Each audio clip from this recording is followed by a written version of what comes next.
Okay, so hello to all.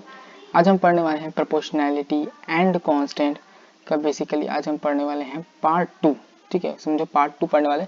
Part 1 हम लोगों ने ऑलरेडी कवर कर लिया कि प्रोपोर्शनैलिटी हटता है, कांस्टेंट लगता है। जो चॉकलेट से एग्जांपल से हम लोग समझा कि प्रोपोर्शनैलिटी हटता है, कांस्टेंट क्यों लगता है, मतलब क्या होता है प्रोपोर्शनैलिटी का, बाकी सारी चीजें। सो आज हम बेसिकली इसी का पार्ट 2 समझने वाले हैं, जब बेसिकली क्वांटिटीज पर स्क्वायर लगा हो। ठीक है, उस पार्ट को आज हम लोग समझेंगे। तो सबसे पहले मैं इनको कुछ एग्जांपल्स के थ्रू आपको समझाने वाला हूँ। ठीक है, मैं आपको कुछ एग्जांपल्स के थ्रू समझाने वाला हूँ, है ना, बेसिकली। तो चलो आगे बढ़ते हैं।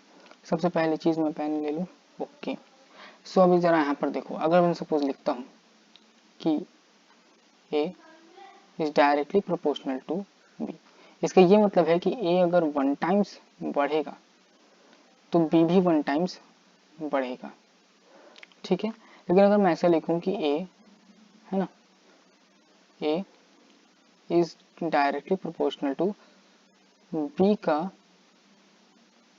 स्क्वायर, तो इसका क्या मतलब है? इसका ये मतलब है कि a जो है ये 1 टाइम्स कब बढ़ेगा? a 1 टाइम्स तभी बढ़ेगा जब b स्क्वायर टाइम्स बढ़ेगा। कहने का मतलब एग्जांपल के थ्रू समझते हैं। जैसे कि सपोज a की वैल्यू 2 है और b की वैल्यू क्या है? 4। a की वैल्यू 2, b की वैल्यू 4। ठीक है, अब क्या होगा, ये जो a है, ये a की वैल्यू को 1 टाइम्स बढ़ना मतलब a का 3 हो जाना। सो ये a की वैल्यू 2 से 3 कब होगी? जब 4 5 होगा? नहीं, 4 5 होगा तब नहीं, जब बेसिकली 4 का स्क्वायर मीन्स 16 होगा। समझने का दूसरा व्यू आप ये समझ सकते हो कि जैसे ही 4 का स्क्वायर होगा 16 होगा, तब ये a 2 से 3 हो जाएगा। ठीक है, आई बात समझ में? इस केस में क्या होगा, इस केस में अगर ये 3 है, ठीक है, ये 3 है, ये 4 है ना, सो 3 का, तो बेसिकली जब ये 3 4 बनेगा, सो ये भी 1 टाइम्स बढ़ के 5 हो जाएगा। लेकिन यहाँ के इस केस में, बेसिकली इस केस में ऐसा नहीं होगा। इस केस में अगर 2 3 होगा, 2 3 तभी हो सकता है जब बेसिकली 4 का स्क्वायर हो और 4 16 हो जाए। क्यों? क्योंकि a b से डायरेक्टली प्रोपोर्शनल नहीं है इस केस में। इस केस में a b के स्क्वायर से डायरेक्टली प्रोपोर्शनल है, स्क्वायर से, है ना। सो इसी चीज को एक और एग्जांपल के थ्रू समझते हैं, फ्रिज के एग्जांपल के थ्रू समझते हैं हम लोग, है ना। सपोज को हम लोग फ्रिज के एग्जांपल के थ्रू समझते हैं। जैसे कि यहाँ पर अगर मैं बात करूँ, देखो यहाँ पर सपोज हमने क्या लिया है, हमने एक गैजेट लिया है ना। हमने क्या लिया है, हमने बेसिकली एक गैजेट लिया है कुछ इस तरीके से, ये रहा गैजेट। इसमें क्या बताता है, इसमें रीडिंग्स बताता है। ये गैजेट क्या बताता है? रीडिंग्स बताता है ना। रीडिंग्स कहने मतलब नंबर्स बताता है। अगर फ्रिज का टेम्परेचर 2 डिग्री है तो इसमें रीडिंग्स 4 बताता है। ठीक है, अगर फ्रिज का टेम्परेचर 2 डिग्री है तो इसमें रीडिंग 4 बताता है, 4 बताता है। ठीक है, और अगर फ्रिज का टेम्परेचर बेसिकली 1 डिग्री हो जाए तो ये रीडिंग 16 बता देता है। ठीक है, कहने का मतलब क्या है, जैसे कि हम लोग उस गैजेट के सामने हैं, हम लोग देख रहे हैं कि फ्रिज का टेम्परेचर 1 डिग्री कब होगा, फ्रिज का टेम्परेचर 1 डिग्री कब होगा। हमने देखा रीडिंग 4 थी, 5 हुई, 6 हुई, 7 हुई, 8 हुई, 9 हुई। हमने देखा जब रीडिंग 16 हुई तब फ्रिज का टेम्परेचर 1 डिग्री हो गया। कहने का मतलब यहाँ पर क्या है कि temperature of fridge is inversely proportional to reading का स्क्वायर। कहने का मतलब क्या है कि जो टेम्परेचर है, ये इनवर्सली प्रोपोर्शनल है रीडिंग के स्क्वायर से। कैसे प्रोपोर्शनल है, इनवर्सली प्रोपोर्शनल है?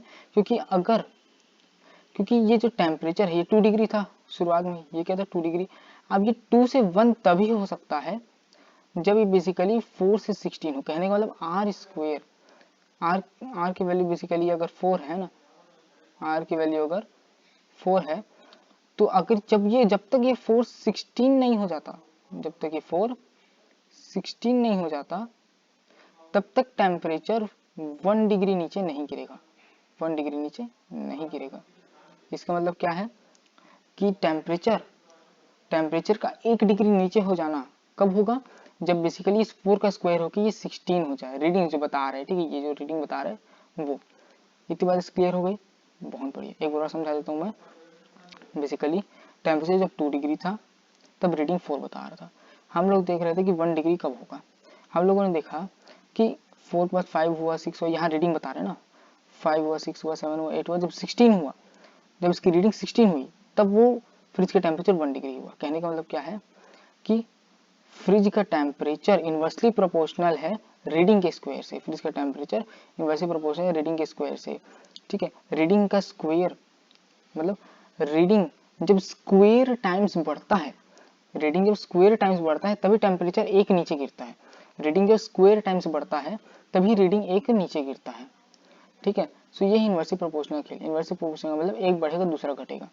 अब इसको इसी चीज से समझते हैं, इसको इसी चीज से समझते हैं। अब f is inversely proportional to 1/r का स्क्वायर, है ना। बेसिकली इसको इसी से समझते हैं। अच्छा, मैं क्या करता हूँ, मैं अगला वाला केस ले लेता हूँ। बेसिकली अगला वाला केस यहाँ पर आप देख रहे हो, यह है टॉर्शन बैलेंस जिसको कूलॉम ने यूज किया था। ठीक है, कूलॉम ने देखा फोर्स किन किन चीजों पर डिपेंड कर रहा है।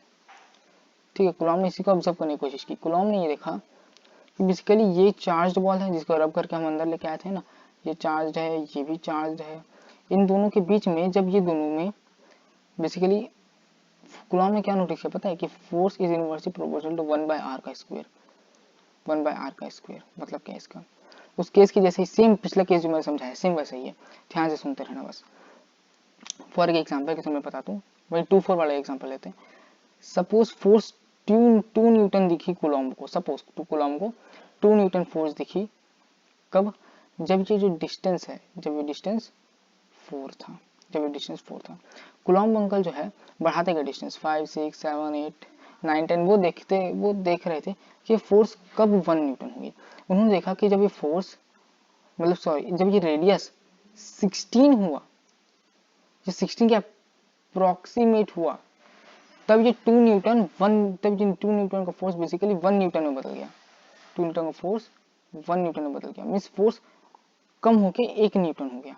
फोर्स कम होके 1 न्यूटन हो गया। कब, जब 4 16 में बदला, मीन्स जब फोर्स का स्क्वायर हुआ। तो मैं ये कहना चाह रहा हूँ कि force inversely proportional to R square, square times of R. Force एक कम तब कब होगा, फोर्स एक कम तभी होगा जब ये आर की वैल्यू स्क्वायर टाइम्स बढ़ेगी। 4 का स्क्वायर 16, जब 4 स्क्वायर टाइम्स बढ़ के 16 हुआ तब इन फोर्स 2 न्यूटन से 1 न्यूटन हुआ। कहने का मतलब क्या कि जब ये बेसिकली 4 सेंटीमीटर सपोज दूर थे तब इनके बीच में 2 न्यूटन का फोर्स लग रहा था, तब इनके बीच में 2 न्यूटन का फोर्स लग रहा था। ठीक है, तब इनके बीच में 2 न्यूटन का फोर्स लग रहा था। लेकिन जैसे ये 16 सेंटीमीटर दूर गए, 16 सेंटीमीटर जब इनको दूर किया गया तब इनके बीच में कितना फोर्स लगने लग गया, 1 न्यूटन का। सो इसलिए कूलॉम ने ये नोटिस किया कि यह force inversely proportional to R square. Force एक कम तभी होगा जब आर स्क्वायर टाइम्स बढ़ेगा। फोर्स एक कम तभी होगा जब आर स्क्वायर टाइम्स बढ़ेगा। ठीक है, फॉर एग्जाम्पल एक और एग्जाम्पल एक बता देता हूँ, कोई दिक्कत नहीं, एक और एग्जाम्पल एक बता देता हूँ। जैसे कि सपोज कूलॉम अंकल ने ये देखा कि सपोज 3 न्यूटन का फोर्स लग रहा था, 3 न्यूटन का फोर्स लग रहा था जब वो लोग कितनी दूर रखे हुए थे, बेसिकली जब वो लोग हाँ चलो इसी लेके चलते हैं। बेसिकली जब वो लोग चलो 5 ले लेते हैं, है ना। उन्होंने कूलॉम अंकल ने देखा कि 3 न्यूटन का फोर्स दोनों के बीच में लग रहा था। इट्स आइडल केस ले रहा हूँ मैं इसी एग्जांपल। 3 न्यूटन का फोर्स उनके बीच में लग रहा था जब वो 5 सेंटीमीटर दूर थे एक दूसरे से। ये जो बॉल्स हैं ये 5 सेंटीमीटर एक दूसरे से दूर थे। लेकिन फिर जैसे ही इनको 25 सेंटीमीटर दूर ले जाया गया, 25 सेंटीमीटर दूर ले जाया गया, तो ये 3 न्यूटन का फोर्स इनके बीच में लग रहा था, ये 3 न्यूटन का फोर्स ना होकर 2 न्यूटन का हो गया। अब इनके बीच में 2 न्यूटन का फोर्स लगने लगा। कितने न्यूटन का फोर्स लगने लगा, बेसिकली 2 न्यूटन का फोर्स लगने लगा अब इनके बीच में। मतलब क्या समझ रहे हैं कि फोर्स जो है, फोर्स एक कम तभी हो रहा है, फोर्स एक कम तभी हो रहा है जब जो रेडियस है वो स्क्वायर टाइम्स बढ़ रहा है। 5 का स्क्वायर 25, बेसिकली जब 525 हो गया मीन्स रेडियस जो था आपका, जो जिस दूरी में पहले रखे थे उसका जब स्क्वायर हुआ तभी 1 न्यूटन फोर्स नीचे गिरा। 3 न्यूटन से 2 न्यूटन का फोर्स लगने लग गया दोनों के बीच में, दोनों जो बॉल्स थे उनके बीच में। सो ये था इनवर्सली प्रोपोर्शनल का case, basically inversely proportional to 1/r²। तो ये है इनवर्सली प्रोपोर्शनल केस, एक बढ़ेगा दूसरा कम होगा। लेकिन इसमें क्या होगा, फोर्स एक कम तभी होगा जब रेडियस स्क्वायर टाइम्स बढ़ेगा, स्क्वायर टाइम्स। ठीक है, बात समझ में आई होगी, आई होप सभी को। सो बेसिकली यहाँ पर होता है, यहाँ पर हम इस चीज़ को एंड करते हैं, है ना।